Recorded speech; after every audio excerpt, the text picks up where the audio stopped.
Hey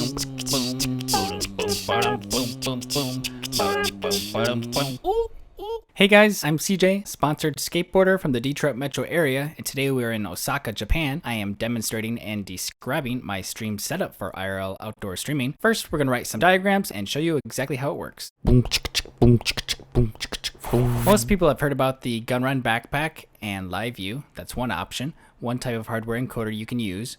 I have one, but I don't always use it. Some encoders have advantages and disadvantages. The one I use is a Teradek. It kind of looks like this. Specifically, I use the Bond II. They're already on the Bond III, but it costs a lot of money. They don't offer the Bond II on their website, but if you call them, ring, ring, ring, they said they have some in a warehouse just sitting there. This particular encoder has 6 USB ports, which is nice because that gives me the ability in Japan to use 3 SIM cards for each of their networks. And they have 2 main networks here. So we got NTT Docomo, and the other one is SoftBank. So I like using this Teradek encoder because it's really small, probably about fits my fist like this, and then everything just connects with USB. It's really easy. I don't need anything else. I don't need to power these any other way or anything special. Just one battery, and it's a universal port. They call it DTAP or PTAP. But you can find these batteries in all different kinds of capacities, sizes, and dimensions. So you really just pick one that you want. Very, very universal for cameras in general. This isn't powering the camera, this is only powering the Teradek video encoder, which is connected to my 6 modems. Tell them about the fanny pack. Yes, we'll show the fanny pack after we draw some diagrams. Why 6 modems? Because we can. If we were just streaming with one, we might encounter issues. And we definitely encounter issues in Japan because let's say you go into a building or underground, there's a lot of interference or cement walls, objects are blocking signal. And a place where you might get fast speed diminishes a lot when you go into these buildings. So you need more internet connections to make up for the loss of speed. So by having 6, it increases our chance of still getting a stable video audio signal through whatever environment that we stream in.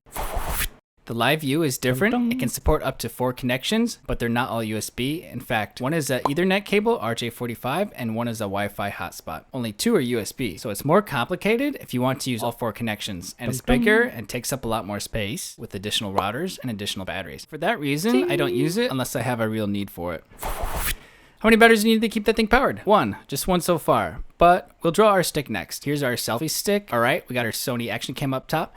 You can use a GoPro if you want, but not all versions of GoPros have image stabilization, so most of us use the Sony action cams. They also cost less. And then I just have a cell phone for reading chat and playing my alerts with StreamElements.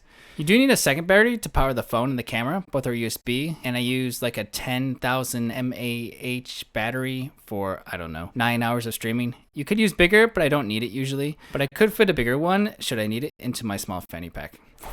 So altogether, we have 2 batteries. One relatively small DTAP, and then a USB power bank with only 2 USB ports needed. How come you don't mount the camera on your shoulder like everyone else? I do sometimes. Usually for privacy reasons, I feel awkward, so I don't use it unless I have a specific need for it. I generally don't like putting the camera on people's faces before they know what I'm doing, because I started streaming right when IRL streaming was first coming out on Twitch, and it was a big deal with people getting in trouble doing that. I feel like they've been a lot lax lately. Probably they don't care unless people complain. Yeah, that's something to consider when streaming.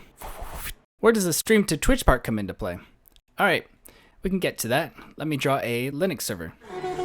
So we need special software to combine our video signal. Now we don't have to use all 6 ports on the Teradek. We could only use 1 if we wanted, or 2, or 3. We're using 6 at the moment. How this works is it sends the video signal to a server, and it needs software running on Linux, and it combines the signal from all those SIMs into one. It has to rebuild it. So the video is being evenly distributed, hopefully, across all those so that they're sharing the load, and then it's getting rebuilt on the Linux server. Teradek does offer a cloud solution, but it's pretty expensive now, a couple $100 a month for me if I was going to use that, so I don't want to do that if I can avoid it. So I run my own. Currently at my Airbnb, we are running a Linux server just for this. I have no extra cost doing that. I host it myself, and I'm not even paying anything for internet at the Airbnb. But that's a problem for me at nighttime because my internet at the Airbnb is shared with everyone else at the apartment. So when we were doing night streams or any kind of stream on the weekend, I need to run this Linux server in the cloud. So I use Amazon AWS. And I spent a lot of time figuring out the price to power ratio. This runs me, if I'm using it full time, for every single stream in 1 month, around $50, including bandwidth costs. Also depends on what bitrate you're using because that will affect your bandwidth cost. It's not free bandwidth with AWS. This is a morning stream on a Tuesday, so my internet at home at my Airbnb is fast enough, which means I'm self-hosting, so no additional cost. Tomorrow night, Wednesday night, we'll be doing a drinking stream in Umeda, so I will turn on AWS instead of using self-hosted, and then repoint my Teradek to the cloud there.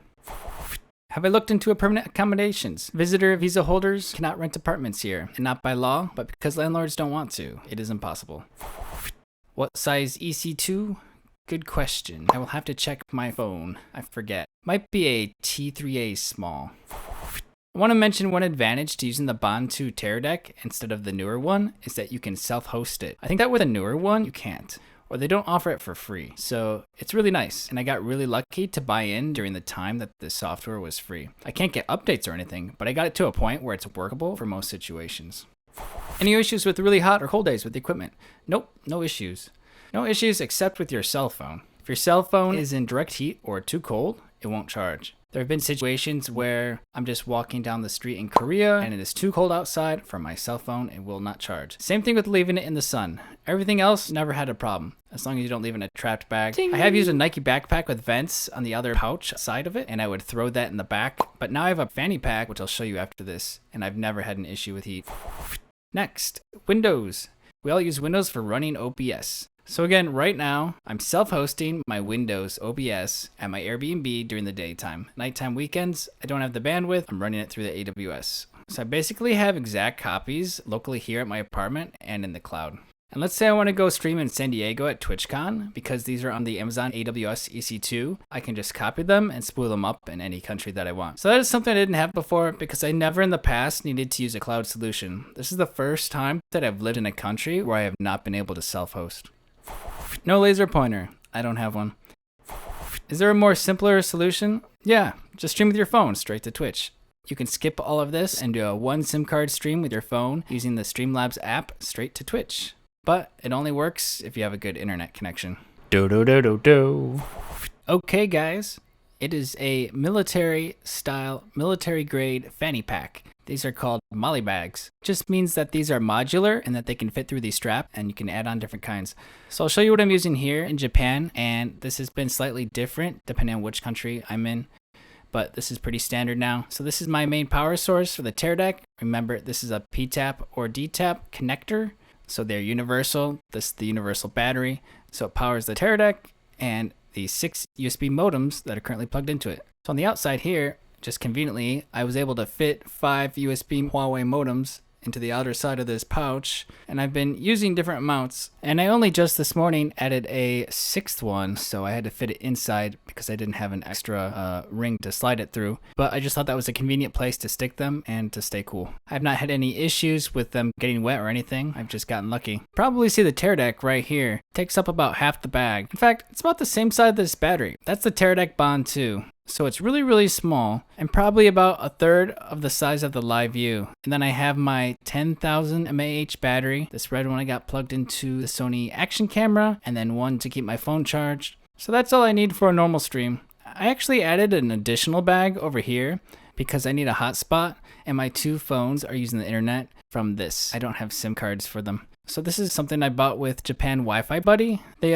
average between $100 and $140 a month, depends. It is not unlimited, even though it's advertised as unlimited. And actually, because of coronavirus, the provider has lowered the amount of data they allow per month.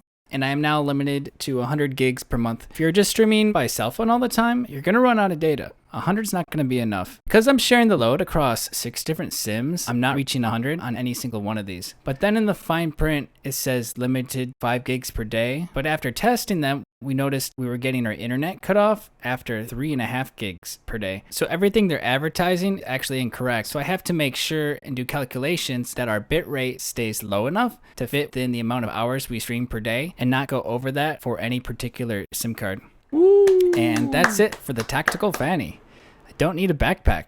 Particularly for night streams, it's kind of nice because I can wear good clothes and a suit or whatever and not need to wear a backpack over it. All right, hopefully this presentation made more sense than the last 3 or 4 times I tried giving it. It's getting better each time, and also it's changing each time because I'm using slightly different things and I'm in slightly different places of the world. In any account, I hope this helps you with your setup and your streaming, and good luck. And cut. Bonus content. Q&A.